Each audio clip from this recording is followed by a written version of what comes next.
It is time for us to begin our Bible class this morning. Before we turn into John chapter 5 and begin our study, we'll go to God in prayer. Let's do that. Our God and Father in heaven, we are thankful for this day, this time in which we can come and study from your word.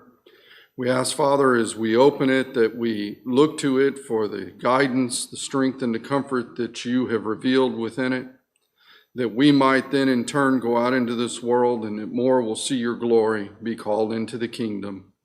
Father, we ask your continued blessings on all of us and on all the world and on those especially that are sick with the virus and those treating them, that they might be healed and that things will begin to return to somewhat normal. We ask all these things through your Son's name. Amen. It's good to have people back with us. It's a little strange this morning. We have people in the audience. Logan and I have gotten used to Bible class just being the two of us, and wait till service. We're used to doing duets. We're going to have real singing this morning. I don't know what we're going to do. Different kind of thing, but it's good to have everyone back with us. We're up to John chapter 5. John chapter 5. Want to notice, if you will, the first account we have there, it goes down through verse 15. Jesus healing on the Sabbath. Jesus healing on the Sabbath. Let's read those 15 verses and we'll come back through it. Trying to keep context. Quite often people have trouble understanding what the Bible says because we'll read the first verse and try to make comments on the first verse and then the second verse. All these verses are tied together, so 1 through 15. After this, there was a feast of the Jews, and Jesus went up to Jerusalem. Now there is at Jerusalem by the sheep market a pool, which is called in the Hebrew tongue Bethsaida, having 5 porches. In these lay a great multitude of impotent folk, of blind, halt, withered, waiting for the moving of the water. For an angel went down at a certain season into the pool and troubled the water. Whatsoever then first after the troubling of the water stepped in was made whole of whatsoever disease he had. And a certain man was then which had an infirmity 38 years. When Jesus saw him lie and knew that he had been now a long time in that case, he saith unto him, Wilt thou be made whole? The impotent man answered him, Sir, I have no man when the water is troubled to put me into the pool. But while I am coming, another steppeth down before me. Jesus saith unto him, Rise, take up thy bed and walk. And immediately the man was made whole and took up his bed and walked. And on the same day was the Sabbath. The Jews therefore said unto him that was cured, It is the Sabbath day, it is not lawful for thee to carry thy bed. He answered them, He that made me whole, the same said unto me, Take up thy bed and walk. Then asked they him, What man is it which said unto thee, Take up thy bed and walk? And he that was healed wist not who it was, for Jesus had conveyed himself away, a multitude being in that place. Afterward Jesus findeth him in the temple and said unto him, Behold, thou art made whole. Sin no more, lest a worse thing come upon thee. The man departed and told the Jews that it was Jesus which had made him whole. You go back and step through this, and a couple of comments we'll make on it as we go. But here is an account. It's at the time of the feast. Jesus is in Jerusalem.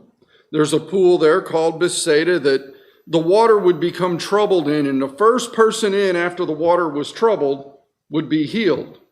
Now, here's one of those times when I'm going to pick on the King James. I love the King James Version of the Bible. I love the New King James. They're very accurate and very useful versions. But on occasion, they have something in them that isn't in the original scriptures also. Matt, you have your English Standard Version. What does it say at verse 4? One man was there who had been an invalid for 38 years. That's it. That's it. One man was there that had been an invalid for 38 years at verse 4. In fact, depending on exactly which one you're reading, my version of the ESV I have here electronically has verse 1, verse 2, verse 3, verse 5. Yeah, sorry, I'm looking here. Don't even have a verse 4. Why not? Why would there not be a verse 4 in some translations and yet it be present in others? Is it in the ASV, Byron? It is. It is, okay. What happened is there were notes made by the rabbis and by the scribes on scriptures, and over the years they get passed down and things get inserted. The copy of the scriptures that was available at the time they translated into the King James had some of those notes, and they had, instead of being out in the side, you know what happens after you make notes in a book and it gets copied by hand enough times, what happens to the notes? They slide into the book. That verse had been slid into the book. The rabbis had said, oh, what troubled the water is an angel came down. Is that a valid explanation of what troubled the waters? Now, you ask yourself, I'm not asking, is that what happened? I'm saying, is that a valid explanation for what troubled the waters? Yes. The rabbis wanted and made that statement that it was an angel that came down. It's not in the original scriptures. Does it have to be an angel that came down and troubled the waters? No. I mean, could it have been like, you hate to say it this way, Old Faithful? What happens in Yellowstone Park even during the quarantine? What's Old Faithful doing I don't remember what the timing is on it, but every X number of minutes, Old Faithful does what? Blows off steam.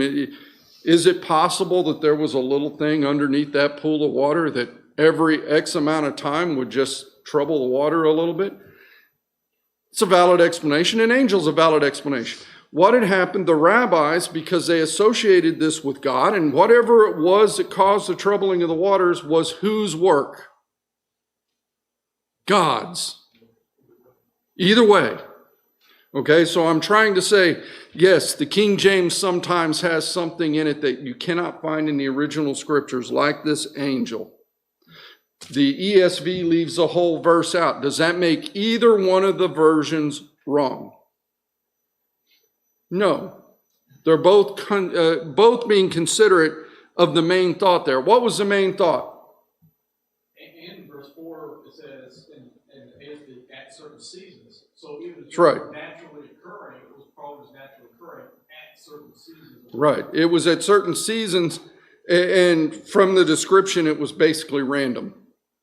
Because think about it. If it was an exact science like Old Faithful is, you can stand at Old Faithful with a stopwatch and that thing is within seconds every time of what? Having the geyser. This was probably more randomized, but it was God in either case. That was the key. Here was a way God was taking care of people at that time that needed healing. This pool would become stirred up. The first person in got healed.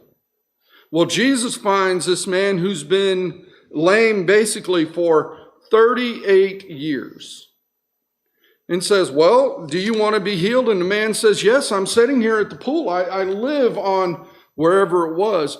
But when the water stirs, by the time I can get myself pulled over to get into the water, somebody else has already what?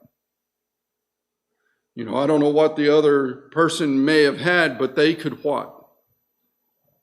Walk. They could move. And they beat me into the water. And so Jesus heals the man. Now, the first part of the account the Jews had no problem with. You notice that at least so far in the 15 verses we read, did any one of the Jews ever ask him about his healing? What was their whole point? You picked up your bed and walked on the Sabbath. Well, I'm sorry, if I'd been lame for 38 years and couldn't walk, and someone healed me, and I could immediately walk, I didn't have to do like the infant does, learn to walk over the process. Think about that. It takes a little while to learn to walk, doesn't it? I'm 38 years old. He says, stand up and walk. I'm standing up, I'm walking. He says, pick up your bed and carry it. Guess what I'm going to do? I'm going to pick up my bed and carry it. That's what this man did. He saw the power and the authority in the act. Well, the Jews, because did God say you will do no servile work on the Sabbath to the Jews? Yes. In fact, in the Old Testament, was there a man because he went out and picked up some sticks on the Sabbath day died? Yes. So what does that mean? And I'll tell you in modern day Jews how they get around some of these rules here in a moment. They've done some interesting things. By their tradition, they're not supposed to carry unless they're inside. Not supposed to carry unless they're inside. Or unless it involves, because there's another case of this, see, you start to put these together. We're healing this man on the Sabbath and he's carrying his bed because he no longer needs to stay at the pool. But you can't heal a man, you can't do that. But if your bull or your goat falls into the ditch, guess what you can do? You can lift that out of the ditch. You can haul that bull or goat, but you can't do this carrying of the bed. Give you the modern parlance of that.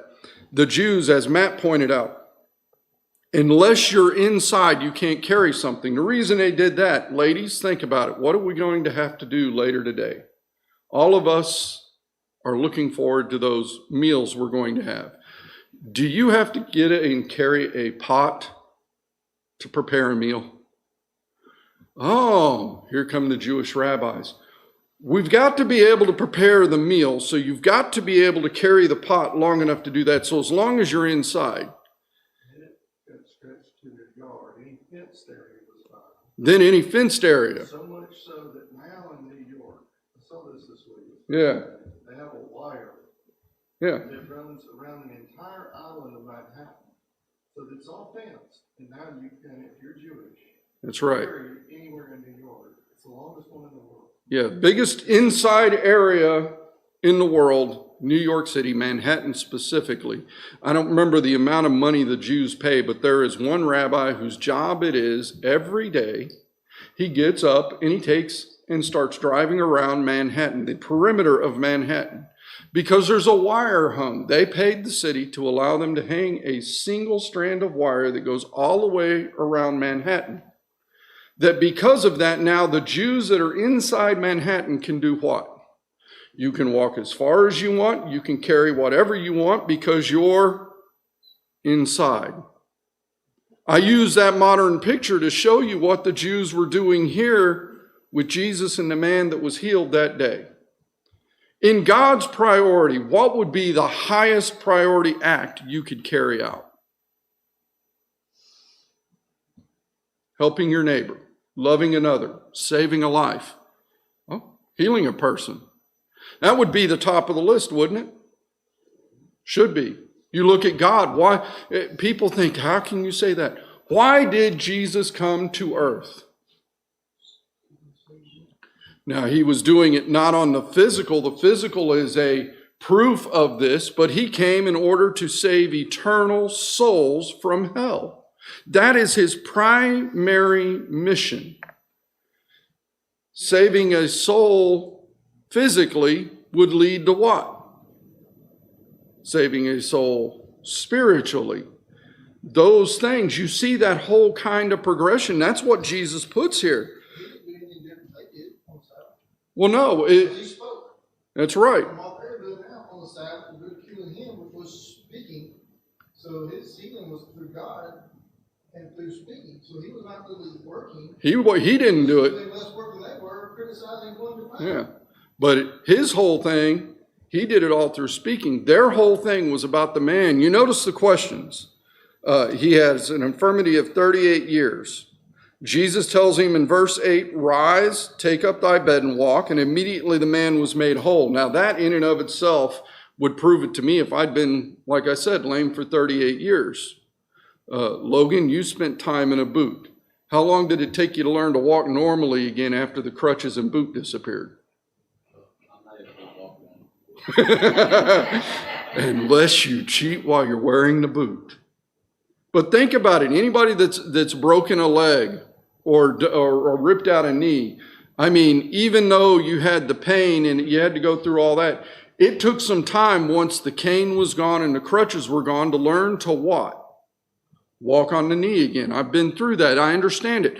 Here's a man, 38 years. He's never walked. Immediately he's healed and can walk. I have trouble. I've been walking for, well, we won't talk about how long some of us have been walking for. I still walk into walls on occasion. Imagine being able to, at 38 years, no experience, you're able to just get up and walk. He understood the authority. Notice the Jews. They don't ask about the healing. Verse 10, look what they do. And think about what we talked about, that fence around Manhattan, so we can carry whatever we want, do whatever we want, walk as far as we want in Manhattan, because we're indoors. Okay? Here is their whole thing. The Jews therefore said unto him that was cured, it is the Sabbath day. It's not lawful for thee to carry thy bed.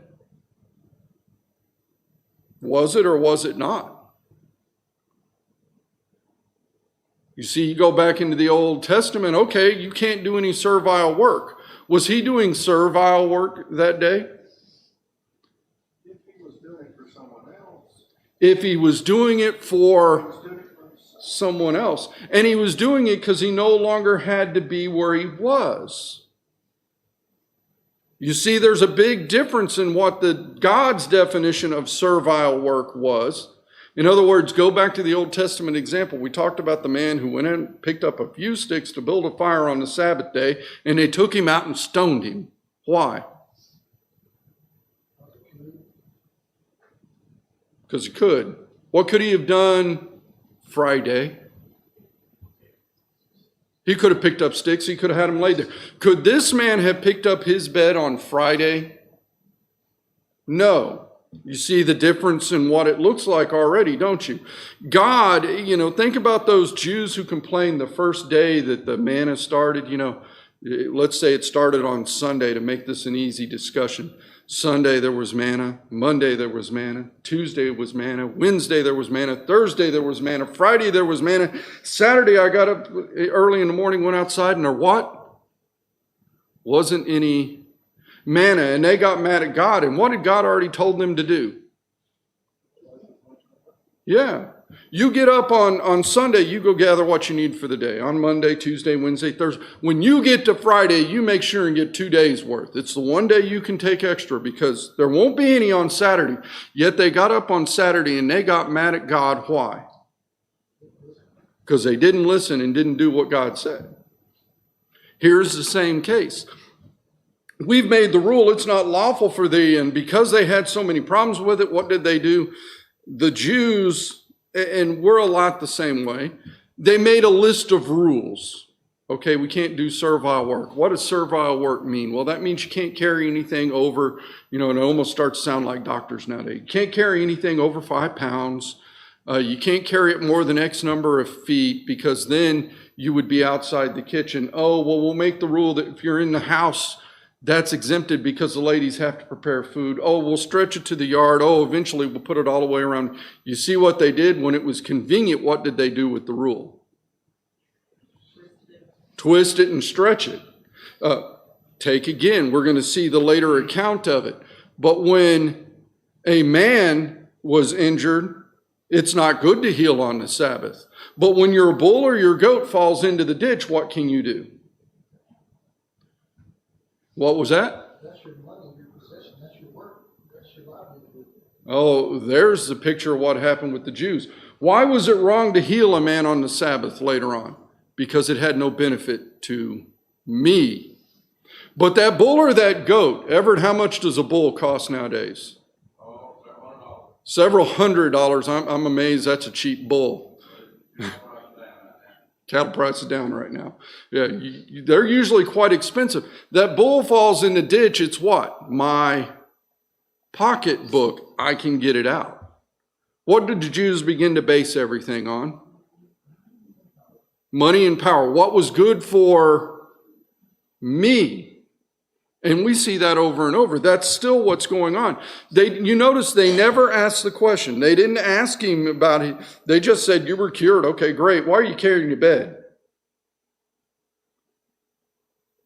You see how they went? Cured and carry your bed. Well, the man who cured me, the man who said, stand up and walk after I've been lame for 38 years, never been able to walk, and I can walk, I think he's got some what? Authority, right? I mean, I would trust that. That's authority. And so I did what he said to do. And the Jews, wow, who was that? We'll take care of this. You notice the question never concentrates on the miracle itself. Why? Well, not only did they not care about it, what could they not do? They couldn't regulate it. They couldn't control it. I can't change it. What I went after is what? What I can get at. You notice that's what they do here. So there's the first 15 verses. Verse 16 picks up, and we have it through down about verse 29, the next account that we find here. The Son's witness to the Father. Let's pick up, we'll read 16 through 29. And therefore did the Jews persecute Jesus, and sought to slay him, because he had done these things on the Sabbath day. But Jesus answered them, My Father worketh hitherto, and I work.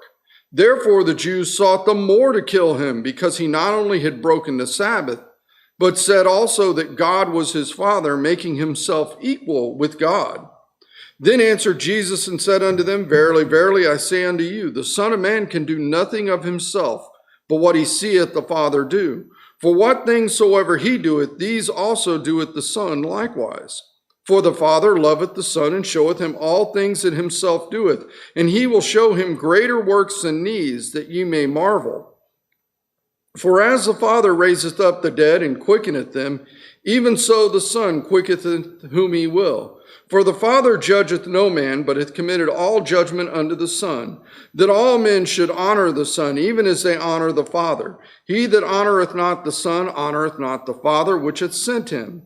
Verily, verily, I say unto you, he that heareth my word and believeth on him that sent me hath everlasting life, and shall not come into condemnation, but is passed from death unto life. Verily, verily, I say unto you, the hour is coming, and now is, when the dead shall hear the voice of the Son of God, and they that hear shall live. For as the Father hath life in himself, so hath he given to the Son to have life in himself, and hath given him authority to execute judgment also, because he is the Son of Man. Marvel not at this, for the hour is coming in which all that are in the grave shall hear his voice, and shall come forth, they that have done good unto the resurrection of life, and they that have done evil unto the resurrection of damnation. You open up verse 16, the Jews now move from, well, we couldn't attack the man, and he held up enough authority that carrying his bed seems pretty minor. So now we'll attack who? Because we found out it's Jesus. Why did you do that miracle? Why did you work on the Sabbath day? And then Jesus gives them an answer, and he makes an important distinction here. I want us to think back to Genesis chapter 1 for a moment.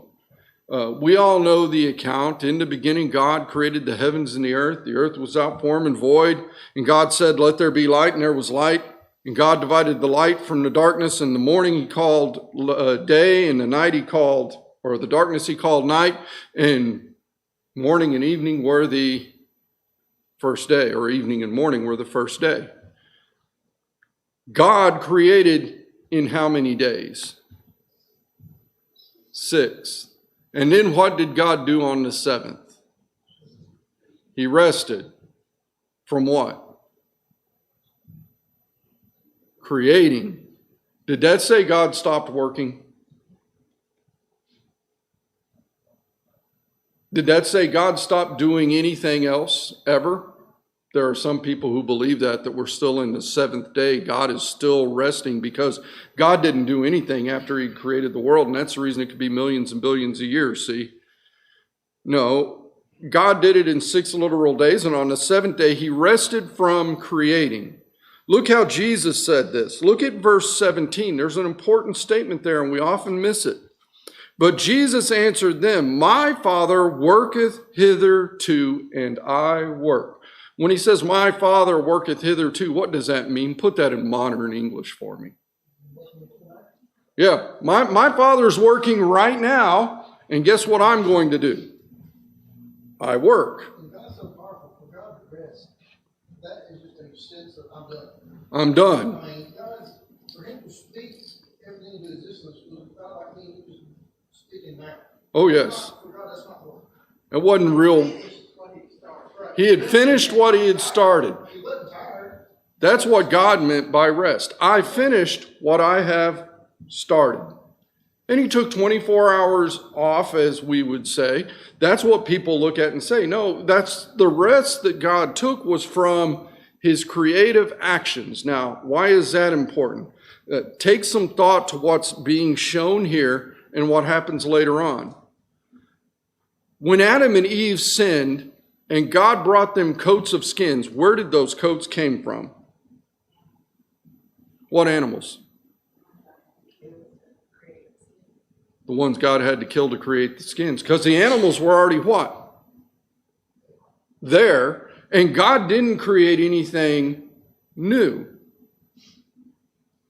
You see the picture there. There wasn't going to be anything new. God didn't create some new animal to make the skins out of. Those animals were already there. Was their death then associated with Adam and Eve and their sin? Absolutely. Physical death happened that very day because where did God get the skins? Why do you think we didn't have animal sacrifices going forward from that point? What did the animal always stand in place of? The person. God had created, God had done, God rested from that, but God didn't rest from taking care of man, did he? Think about a few years later, you have Abraham. And during the life of Abraham, Sodom and Gomorrah come up. If God was resting, what could he not have done with Sodom and Gomorrah? Think about that. There's a big implication here for people that want to claim God rested and that meant he just stopped working. If that's true, could God have punished Sodom and Gomorrah in the way he did? No, because that took some work, didn't it? He couldn't have done anything else either. I mean, he supplied manna, when they were out in the wilderness. Oh yeah, you go a few years later and you get to the Exodus and they're out in the wilderness. He couldn't have done that, could he? The flood, back in Genesis chapter 6. You could go over and over. So Jesus is making it clear to them, y'all have fallen under a false impression. There is work that has to be done. Because the Jews had taken it so far that they had all their little rules, and we use that modern day example, build the wire around Manhattan. That way we can do what? What is Manhattan to the Jews? What is Manhattan to you and I? Yeah, well, yeah, but where does most of the money in the United States go through? Most of the money, not only in the United States, but most of the money in the world, by the way. Well, sticky government fingers, but even beyond the government, where does it go? Through New York, through Manhattan, the financial district. What's inside that fence? The financial district. There's only one part of Manhattan that's not inside the fence, Hell's Kitchen. For obvious reasons. What do they cook in that region? Unclean food. So you can't go there, Jews. Everything else in Manhattan, which mainly deals with being able to take care of that bull that fell in the ditch. You see, they carried that forward. That's the picture we get. That's what they're doing. But Jesus says, my Father and I, we continue to work. Now, what kind of works do they do? You notice what it brings out in the Jews in verse 18. They want to kill Jesus. Why? Well, for two reasons. Number one, he worked on the Sabbath without our permission. It wasn't within our guidelines. He didn't ask us, make an exception, put a fence around this or do this. He didn't ask us. And number two, he's made himself what? Equal with God, and he's done that miracle which gave him the authority and proof of it. You think about what they were up against. Why do they want to wipe him out? What is he a threat to? Does it sound like politicians today? Just so you get the picture of what people are trying to do to you sometimes. It's not anything new. It's right here.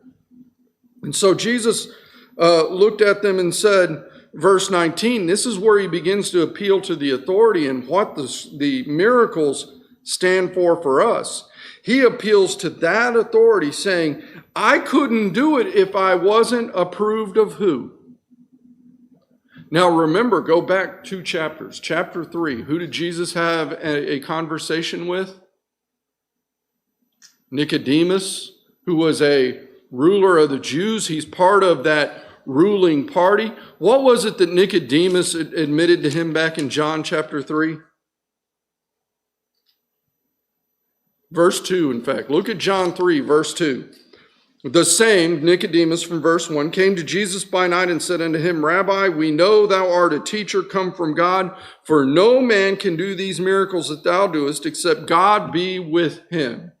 Jesus appeals to that very same thought for authority to do what? Heal on the Sabbath. If it wasn't right, I couldn't what? Because God wouldn't give me the power. You see, but it didn't fit the Jews' idea because it didn't give them the what? Them the power. You didn't come ask us if it was all right.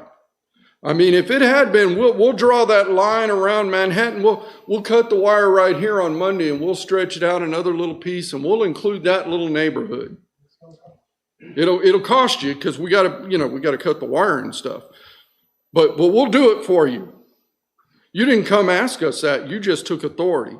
And they wanted to kill him for it. Look at verse 21. Jesus points out to him that things are going to be done that will prove it. The raising of someone from the dead has not happened yet. But Jesus says, God can quickeneth man. And it's going to happen. Now, think about that. How many times did it happen? It's actually happened one time, because what happened in Cana back in chapter 4? The nobleman's son didn't die, but he was nigh to death. So it's already started on the thing. But Jesus is referring to his own death to come. But what happens in between? Does Jesus raise people from the dead during his ministry? More than once. He uses Lazarus as a big case that we often show. But he's referring to himself. Think about that at verse 26 through 29, and this is where we'll finish out for this morning. But the Father hath life in himself. Now the Son has that also because he is God. What does that mean? What's one of the things that makes God God? You ever thought about these little things like this? What are some of the things that makes God God? Could God have a beginning? No, not and be God. Could God kill himself or die? No, not and be God. That's one of the things that makes God God. That's what Jesus says.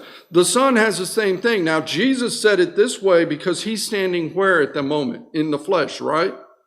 His fleshly body was going to die. What did his spirit never, ever do? Never had a beginning, never had an end. What's the difference between man being in the image of God and being God? We have a beginning. Guess what you never have? An end. Take a look how Jesus states that in verse 29 right here. Anybody and everybody on this earth needs to understand that there is a resurrection coming. They that have done good go to the resurrection of what? Life.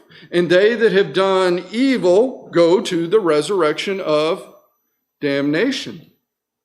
Now, you want the perfect illustration of that? You go to the book of Exodus. You think about Moses wandering one day near that mount, and he looks up and sees a bush that is burning. We've all seen it. There's enough trees been cut down and burned around here. What happens to the tree after you start burning it? It disintegrates. It goes away. What happened to that bush? It stayed. And it just kept what? Burning. And it kept what? But it never went away. What does it mean to have eternal damnation?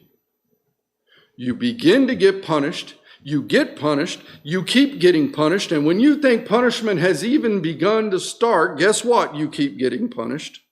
You keep getting punished. You keep getting punished. Those are the two options. There's one that is great reward. It is the ability to sit with God, praise him, and sing all day long because it's one day. Or it is going into that lake of fire and brimstone where you begin to get punished, and you get punished, and you get punished, and you get punished, and you get punished, and if you ever thought I could say get punished enough times in a row to even illustrate it, guess what? You know, parents, we understand it. Young people, you probably don't yet unless you're a little older young person. But what's the one thing you hated to hear when they turned 2, 3, 4, and 5? Jody, you probably hear it all the time still. Why? Why? Why? Why? Wash your hands. Why? Do this. Why? Do that. Why? Why? Why? The only other thing they do is if they go to Walmart, mine, as you go down the toy aisle. That's the only way I can think to illustrate what eternity is like. Think about that for damnation or for life. That's where we'll end this morning. We'll pick up at verse 30 next week or Wednesday night of chapter 5.